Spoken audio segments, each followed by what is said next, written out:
Switzerland, at the heart of Europe, has been an important route across the continent since the days of Julius Caesar and Hannibal. Once travellers crossed this mountainous country on foot or by horse. Nowadays, in the canton of Graubünden, the Rhaetian Railway carries its passengers in rather more comfort through some of the most dramatic scenery found anywhere in the world. Here at Chur, there's been a settlement for some 3,000 years, and the old medieval town on the hillside is a great tourist attraction, with its old painted houses, timbered buildings, and quiet courtyards. Switzerland is divided into 26 cantons, areas similar to English counties, and because of the historical influence of the Romano-Saxon tongues, some cantons have more than one name. For instance, Canton Graubünden is also known as Canton Grison, Grigiuna, or Grigioni. Chur, the Graubünden cantonal capital, even has two extra names, Coire and Coira. But that doesn't prevent it from being a haven of peace. Christianity came early to Chur, the 13th century cathedral being the seat of the oldest bishopric north of the Alps. Charlemagne held sway for a short time, but that was before the Bishop of Chur became the temporal ruler of the region, as well as its spiritual one.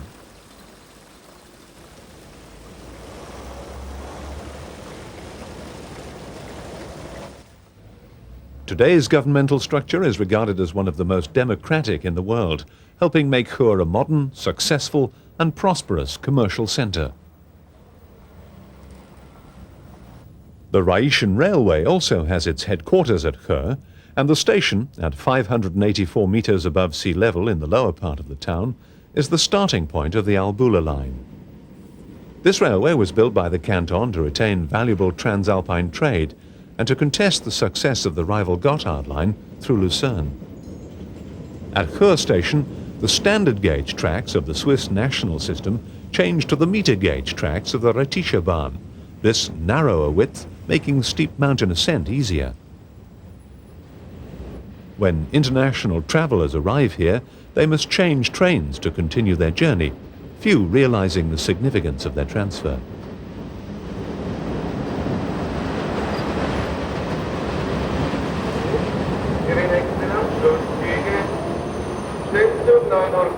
Nach St. Moritz und von Tressin am Terminschub 267 Anschluss des Zuges 2 Wagen erster und zweiter Klasse nach Terminschub. Nach Arosa 9:50 Uhr auf Bahnhofsplatz, nach Ilanz-Diedersee 9:53 Uhr. Originally, the trains were pulled by steam locomotives. Most have now gone. However, a few of the old engines remain, and number 1, Rhaetia, turns out in all her glory for special occasions.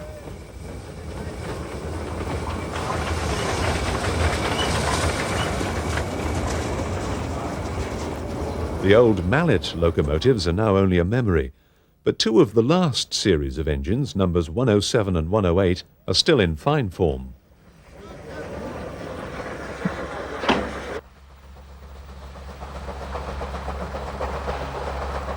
Electricity replaced steam when coal was in short supply during the Great War. A couple of the original electric locomotives are preserved and occasionally appear.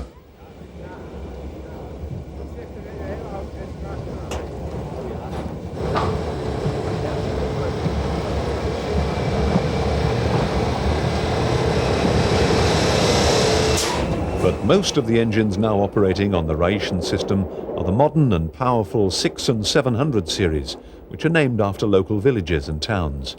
They're painted in cheerful red livery, which make them stand out from the Swiss countryside in both summer and winter.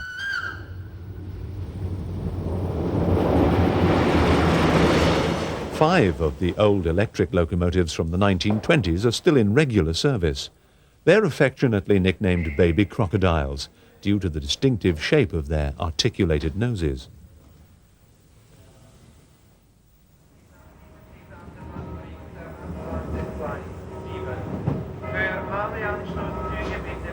Once a day, the crocodiles leave Chur for Somaden, hauling a mixed passenger goods train, though the first occasion passengers can board is at Thusis, further up the line.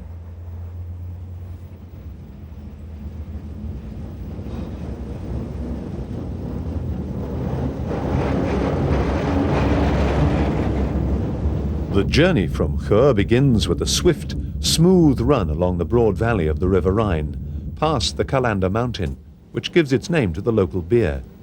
Though if you'd been drinking too much Kalanderbrau, you'd be forgiven for seeing in triplicate.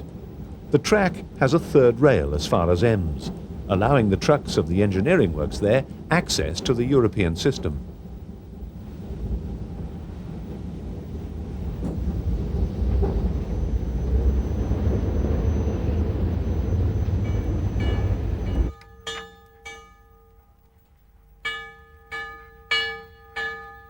Travellers, even the tail-wagging variety, converge on Reichenau-Tamins to be taken to various destinations.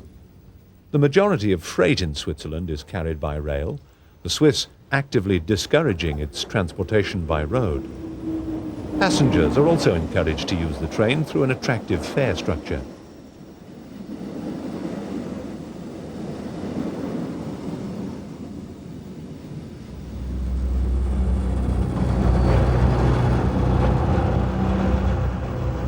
Timber is just one item of freight the crocodile will collect here for delivery further up the line.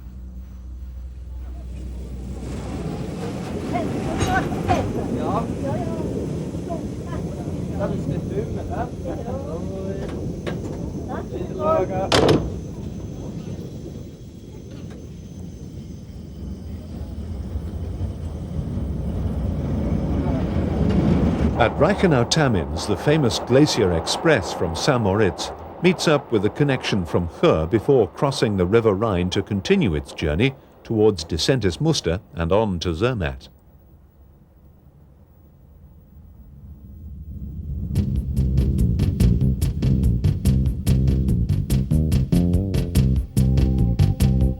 Having collected its logs, the crocodile departs.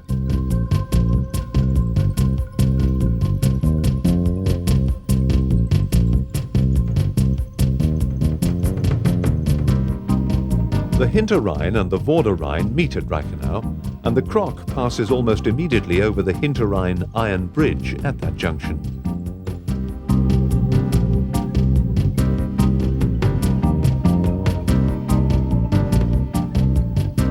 The Glacier Express track towards Disentis curves down to the right, while our Croc takes the higher line and follows the Hinterrhein Valley.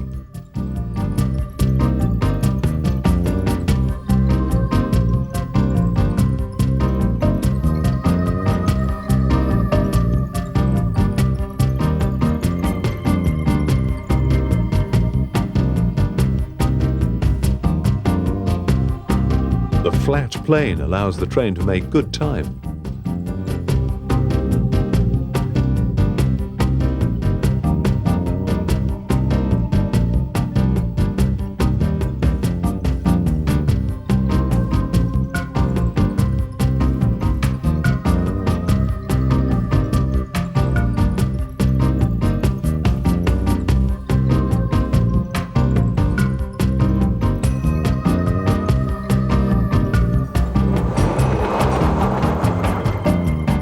Clinging like stalagmites to rocky crags, old castles mark the time when Switzerland was under Austrian domination, a period in the country's history best known through the legends of William Tell.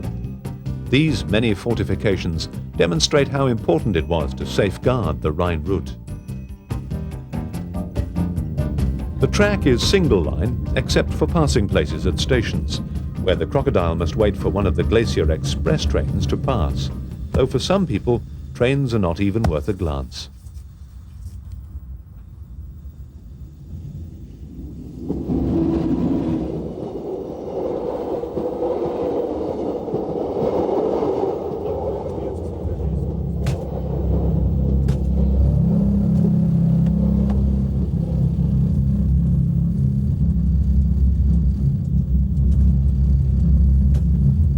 On the move again.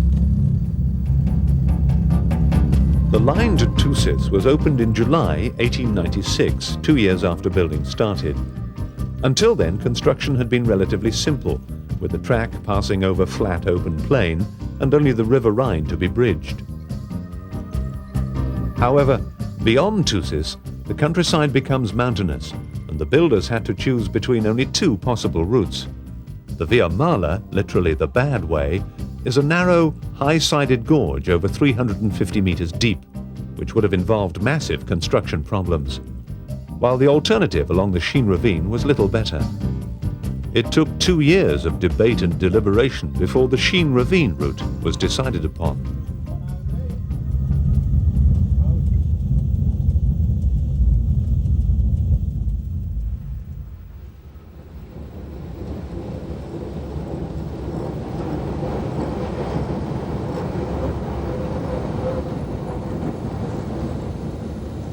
Thusis, where the crocodile starts life as a passenger train.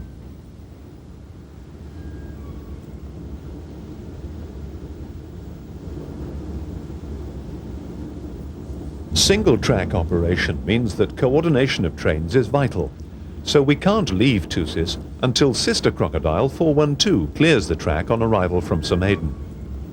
The crocs are numbered 411 to 415 and were built by Brown Bovary. The influence steam locomotives had on their construction can be seen in the traditional rod drive of the wheels.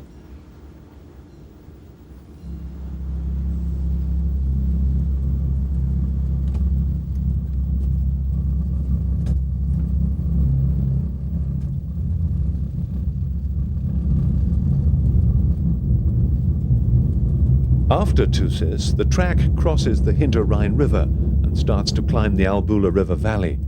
And as the power urges our train ever higher, we can glimpse the modern hydroelectric generating station below, which is providing our means of ascent. The valley starts to close in, and the rocky walls have to be pierced by a series of tunnels, one passing right under the ruins of the Campi Castle.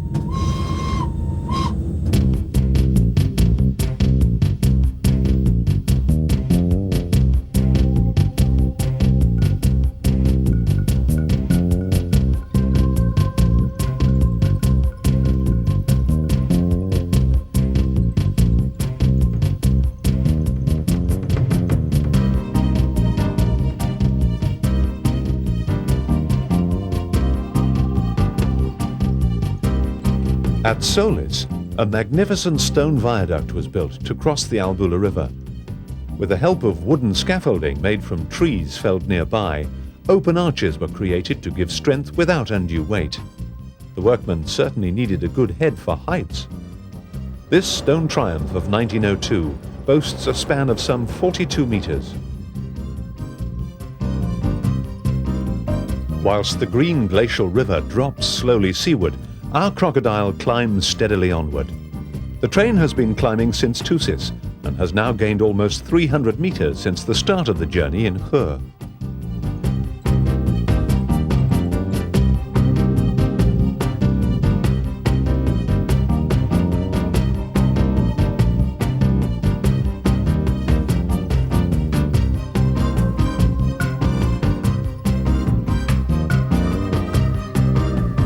Rounding a wide curve, the train approaches the station at Tiefenkastel.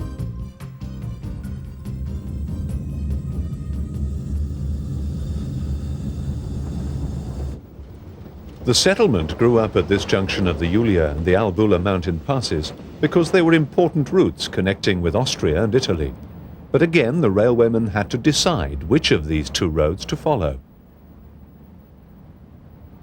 Both passes still carry a great deal of traffic across the mountains, although only the Julia is kept open in the winter. Travelers wishing to use the Albula route must take the train.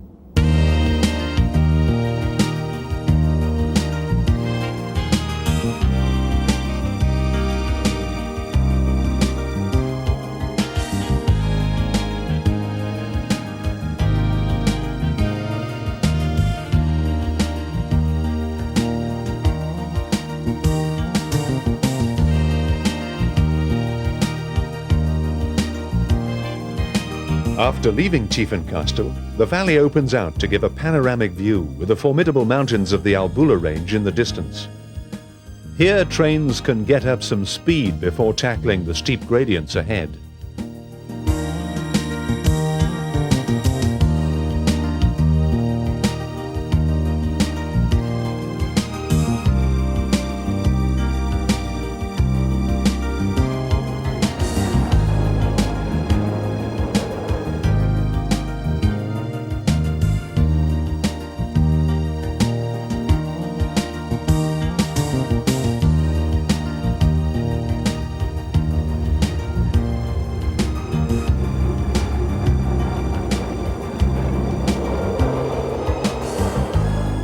Imagine a tunnel entrance 65 meters above your head in a sheer rock face. How do you bring a train 141 meters over the valley floor on a radius of over 100 meters to meet that tunnel? This was the problem facing the railway engineers in 1902. Their answer was a stone viaduct. But presented with these formidable statistics, this viaduct would be one of the most famous in Switzerland. The Landwasser Viaduct is a masterpiece of engineering which says much for the skills of the workmen involved, who had no modern machinery to help them. Once again, the trees of the surrounding countryside played their part in supporting the high stonework of a building method considered to be technically progressive for the era. But if all this information isn't amazing in itself, the Landwasser Viaduct was only one of 24 viaducts built on the Albula line in the year of 1902. Using steel to support the wooden scaffold, the remains of the girders are still clearly visible under the graceful arches of probably the most photographed viaduct in Switzerland, which today still looks as good as new.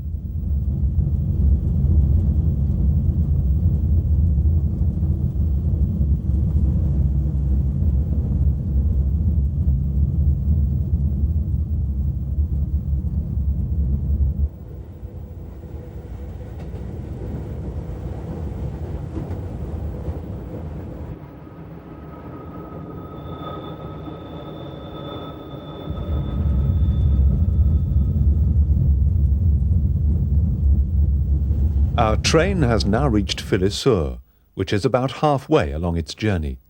Here the Albula line is joined by the Davos line from Langcourt.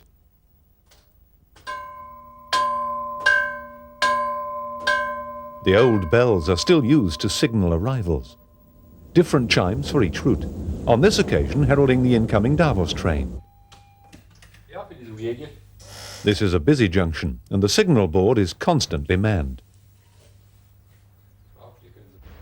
Lying in the valley below the station, the pretty village of Philly-sur is proudly wearing its summer finery.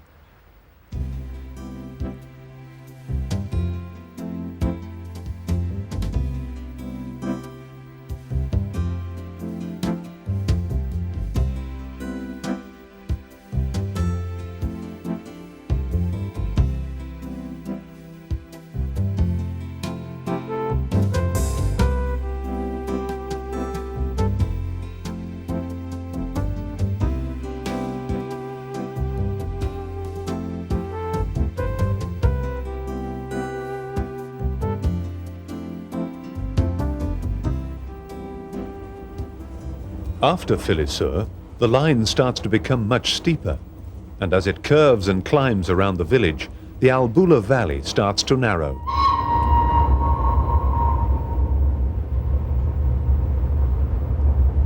Greifenstein Castle, sitting on an outcrop of rock, and below it, burrowing into the mountain's very heart, 698 meters of darkness.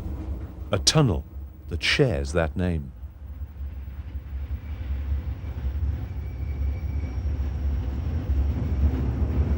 Working strenuously now, its wheels screeching because of the tightness of the curve, the crocodile momentarily leaves the sunlit slopes and disappears into a hidden helix that will elevate the train 37 meters. The Greifenstein, one of 39 tunnels on this stretch of the Rhaetian Railway, describes a full 360-degree arc over itself to deliver our crocodile and its tail back into daylight.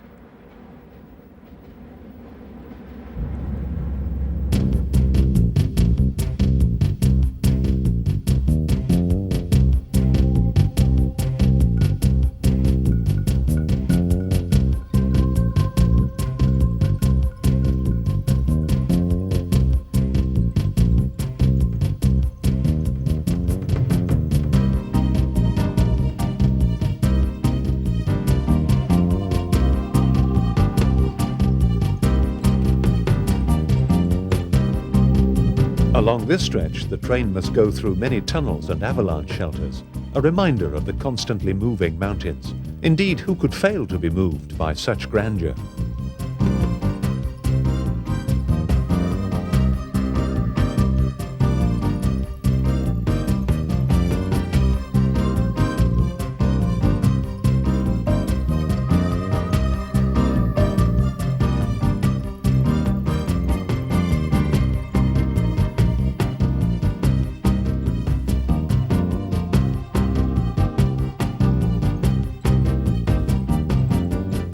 The village of Stuls and its sister at Larch did not welcome the railway, going so far as to release 2 lakes of melted snow to start an avalanche, which blocked the way. To avoid further hostile action, the contractors drove through solid rock in record time.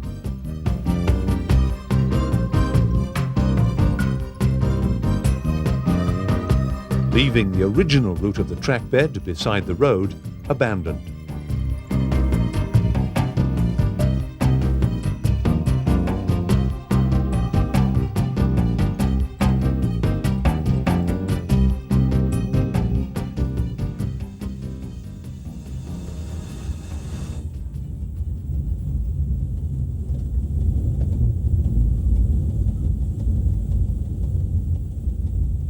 Train travel can be a tiring business, with little need of an excuse to stretch the weary legs. But when a festival is found en route, what would have been a modest limb-limbering exercise turns into a delight of fun and colourful exploration. We've reached Bergun, where the locals and visitors are celebrating the centenary of the railway company, though the village, with its famous Roman tower, has been established here for a lot longer than that. Fuel for the barbecue provides a feast of fuel for the inner man, and the smell of succulent, charcoal-grilled sausages proves to be a pleasure which makes more than just mouths water. The station master is obviously having as much fun as everyone else, but nonetheless, this wouldn't be Switzerland if the timetable wasn't strictly adhered to.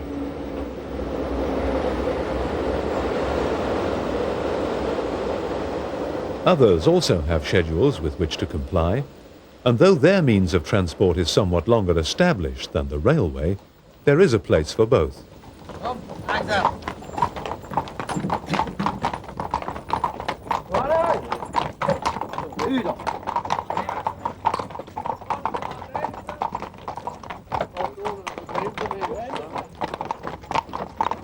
Always an important staging post, Bergun's trade increased when the trail was widened to a road in 1865. Down in the village, symbols on a wall hint at long-gone tolls. Standing proud of the village roofs is the Roman tower, once part of a wall which stretched across the valley as an effective defense against invasion. In 1323, a great fire razed the village. The tower was all that remained, and the villagers resolutely set about rebuilding. Today, remnants from various periods of Bergun's checkered history combine to create harmony and tranquility.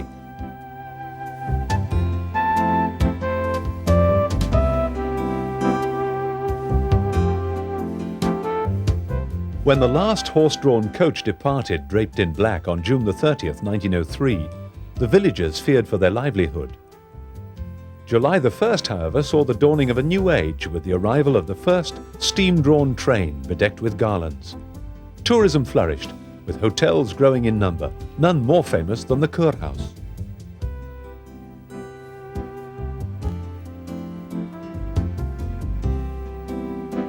Good food and comfortable accommodation are traditions still proudly maintained, ensuring Bergun remains in the tourist brochures summer and winter.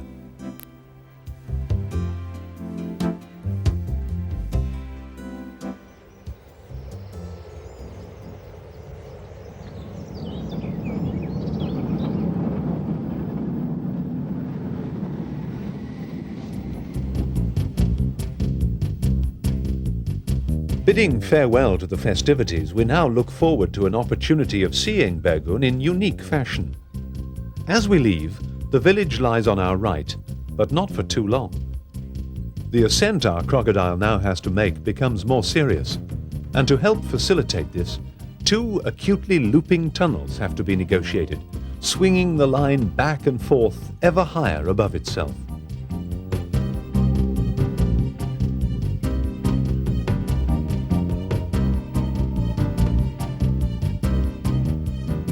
It's the emergence from these tunnels in different directions that provides the unexpected and splendid views of Bergun. But you have to know from which side of the train to look and when.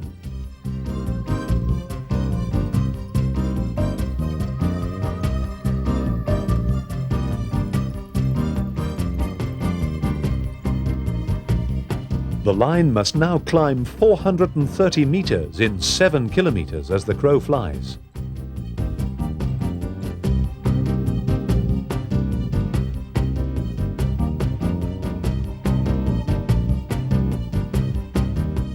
First, we pass over the Klix Viaduct.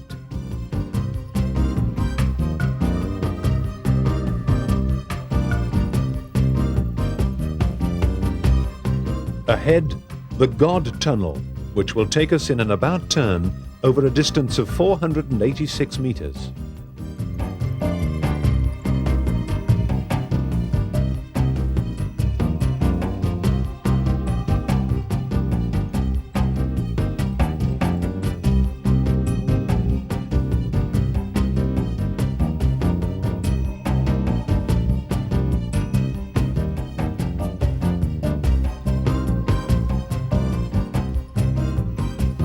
Now the sunlit village is nestling in the valley on our left.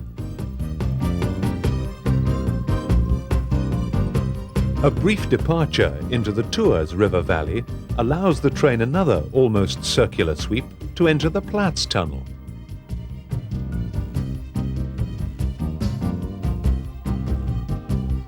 The beckoning daylight has revealed that Burgund is once more on our right.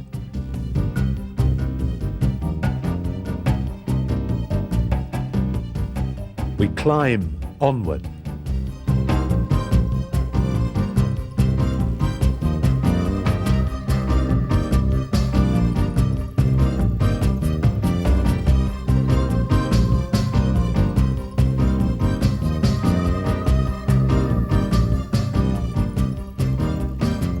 To traverse the Waldtisch Viaduct means we're closing on the Muort Avalanche Gallery. 117 meters long, this construction protects the line from 3 avalanche paths by means of a series of steeply terraced dry stone walls, fences and mountain pines. However, the steepest and most dangerous path could not be adequately blocked, so the gallery was built over the track as final protection.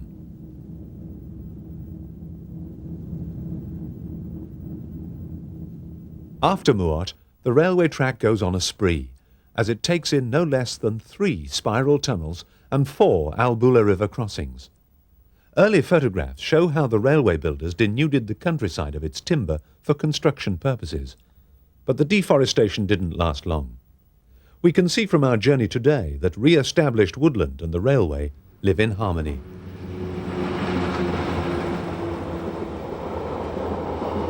Should you choose to take time to commune with the landscape at closer quarters, a pleasant and interesting walk from Preda to Burgund affords a wealth of information about the building of this part of the line.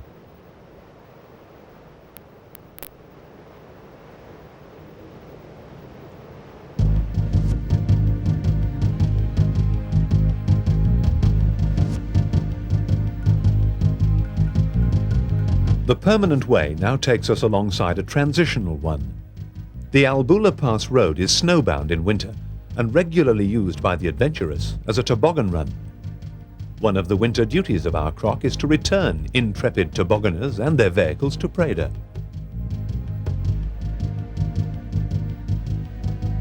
Over the Albula River we go, straight into the Runjux Tunnel, our spiralling spree underway.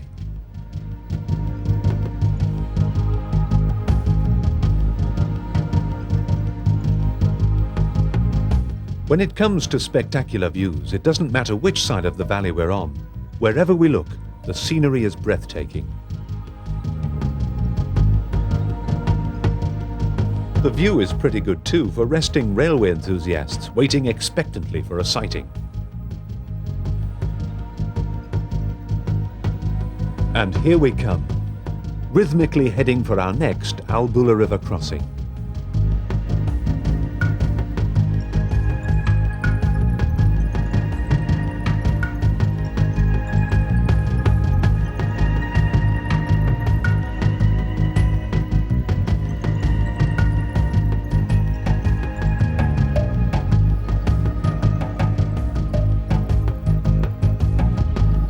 Driving serpent-like through scented pines, we're about to enter the Tours spiral.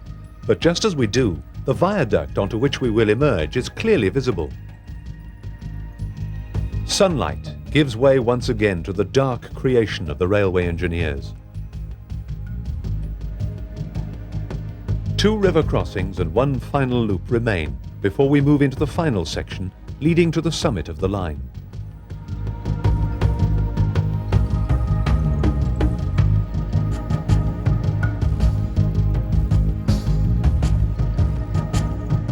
The danger from avalanche is as great now as it was when the railway was first built, though the need for additional defence is rare. However, when a new fall threatens, major protection is undertaken, such as this gallery, built between 1983 and 85.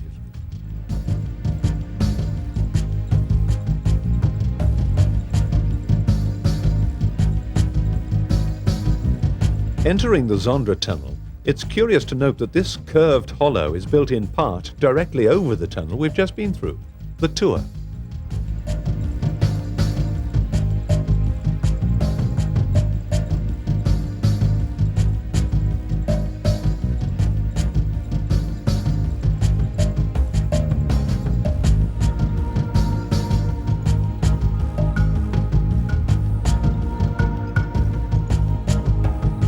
Cohabiting to Preda, road and rail kiss and touch, course and cross, pair and part and pursue each other like marital partners in an uneasy alliance. Chalets in traditional style, once farmers' homes for the summer grazing at Nats, mostly accommodate holidaymakers now.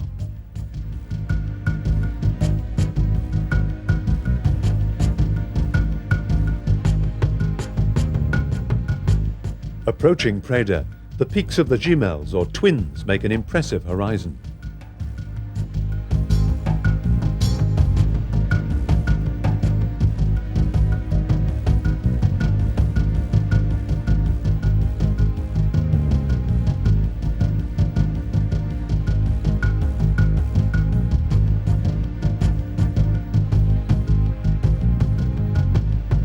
Once this area was a thriving boom town, reminiscent of the Klondike, with the same freewheeling attitude to law and order.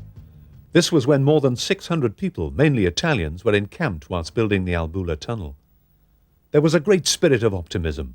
Preda was to be the town of the future. Sadly, little remains other than the testament to their fortitude, the tunnel itself.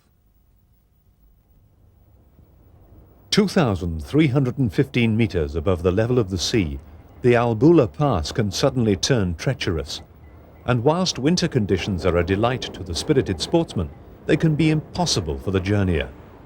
The pre-railway traveller was faced with the daunting prospect of attempting the pass by coach, quite likely through a tunnel cut in the snow. But this would probably be only done in daylight, after perhaps an overnight stay. Nowadays, the station at Preda can be the point at which an escape from the weather is made.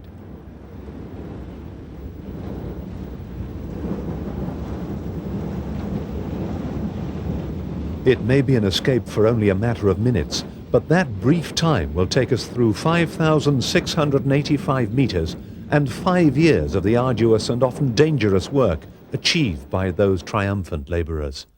From either end they toiled towards each other, creating such an accurate union that the track runs in a dead straight line before delivering us into the rewarding weather at Spinas. The summit of the line, hidden in the Albula tunnel, is behind us, and for the first time our croc is applying its brakes in earnest. A dual braking system is commonly used on electric trains. In addition to the friction brakes, a regenerative electrical system is employed. Simply, this means that the motors used for driving become generators switched to impede the train's motion.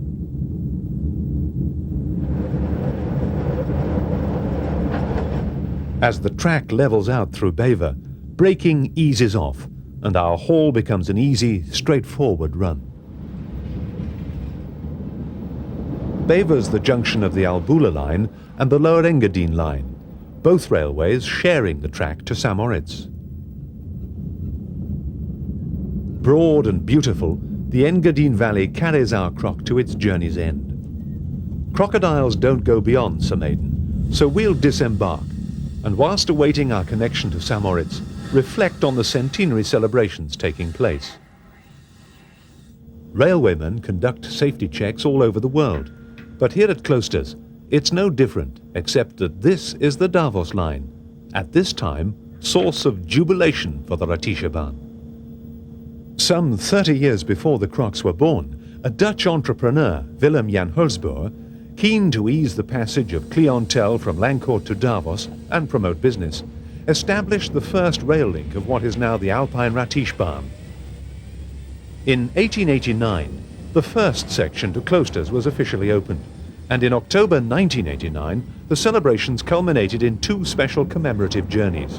One found Crocodile 415 hauling an assortment of period coaches via the Albula line from Philisseur to Kloosters to release its historically costumed customers into unexpectedly unseasonal snowfall.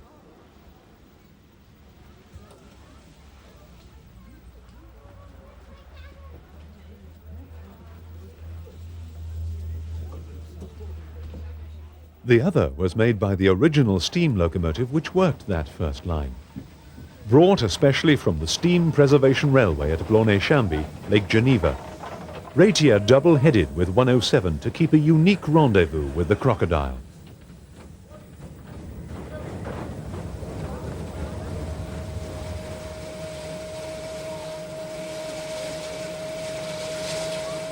Before a grand old lady ventures forth, she must be groomed and dressed to look her best, and the staff at the Sir Maiden Sheds will make sure she operates at her peak for the festivities there.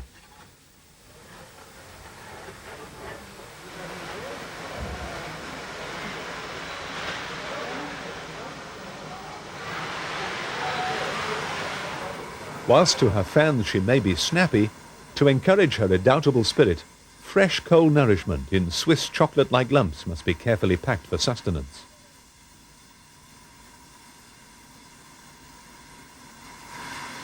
Our connection to Samoritz will be a little while, so we'll take the opportunity to participate in the Sir Maiden celebrations.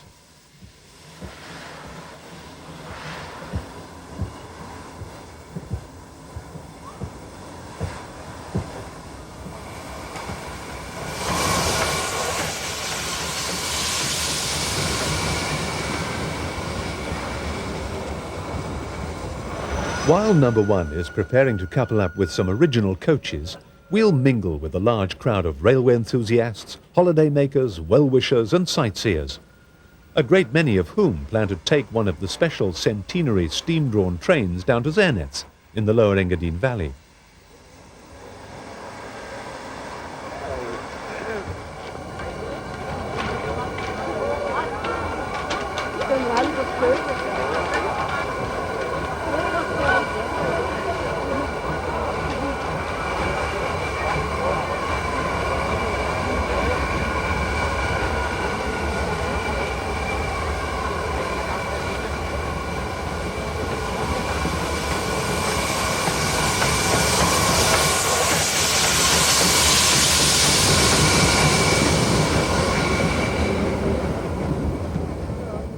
These memorable excursions are being hauled as well by the long-established numbers 107 and 108, who are proud to display their immaculate and distinguished strength of character before being prepared for their turn to take precedence.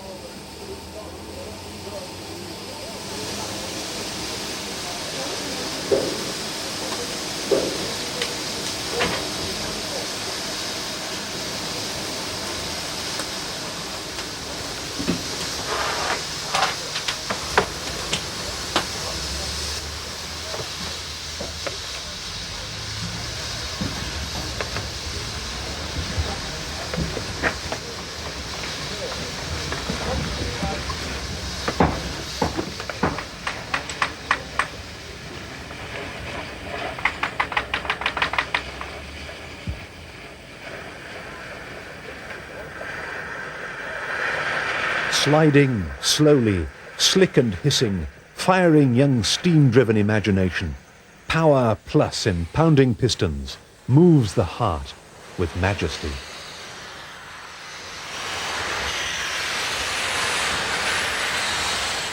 There's an engine driver inside many a poet.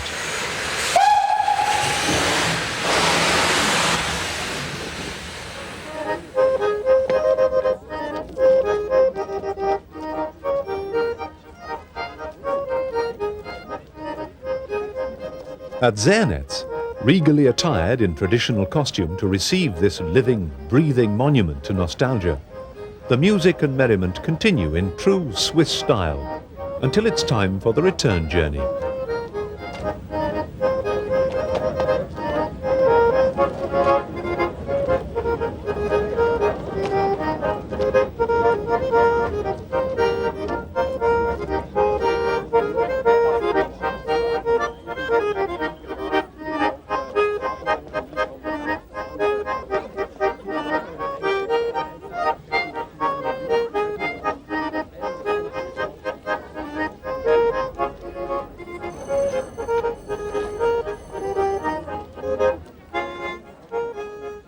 The trip back to Somaden is uphill, a gradient upon which it would be unfair to tax a lone elderly lady. So the assistance of the younger, more virile 108 is sought, and together, voices in unison, they move with the expectancy of rattling through the splendid sunlit countryside at a cracking pace, rekindling an almost forgotten joy.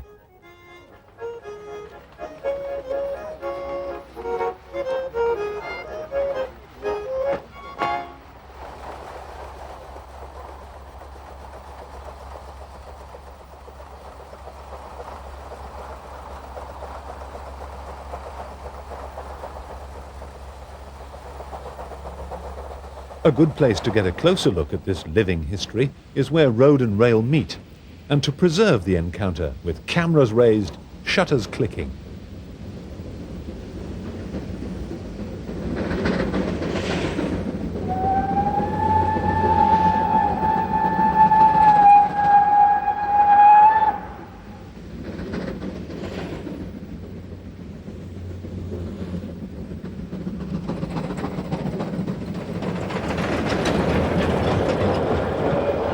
The cameraman was just as busy capturing that exceptional event the first time round, as a dip into the archive reveals. This is Somaden in 1903, with the crowds welcoming the arrival of the first steam locomotive, a mallet, to the opening ceremony of the station. Duties from Zenitz done, Ratia clears the track to allow her fellow engine freedom from the rolling stock and a bed for the night. But the conviviality doesn't stop here. The Somaden sheds provide a perfect protection at the end of an exhausting day, and also an opportunity for a keen photographer to catch another angle. After all, catching that special shot is what it's all about.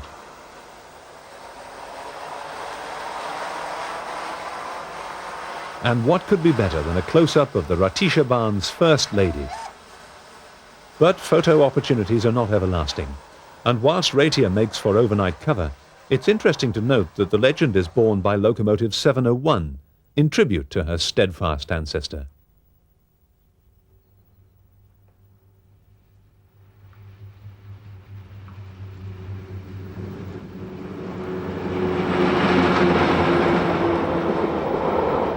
Passengers wishing to journey to Samoritz from Chur would normally travel on the speedy, comfortable and punctual Albula line expresses, hauled with almost arrogant determination by the 600 and 700 series.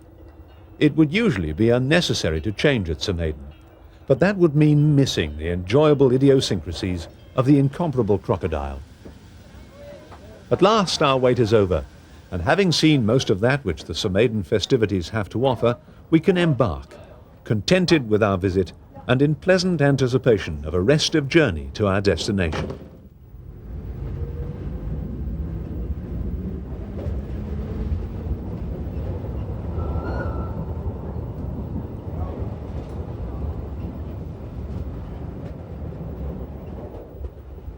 We speed past the Bernina Valley, through which the Rhaetian Railway's Bernina line runs on its way into Italy.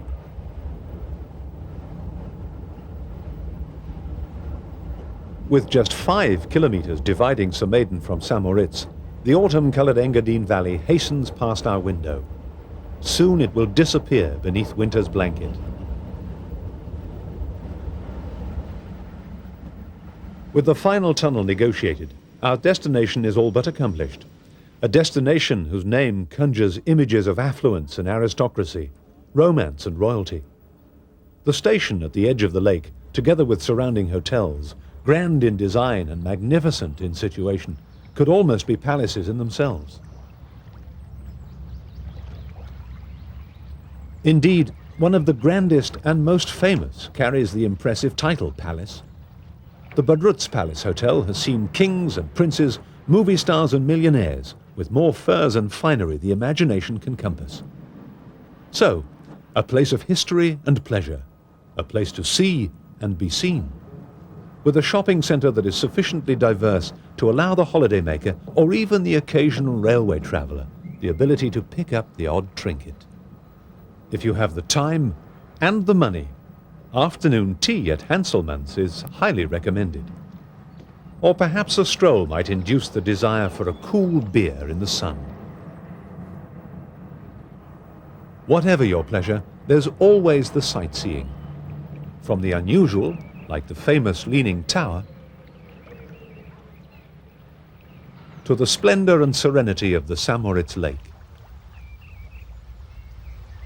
Whether summer or winter, there's no finer way of getting here than by traveling the Albula line.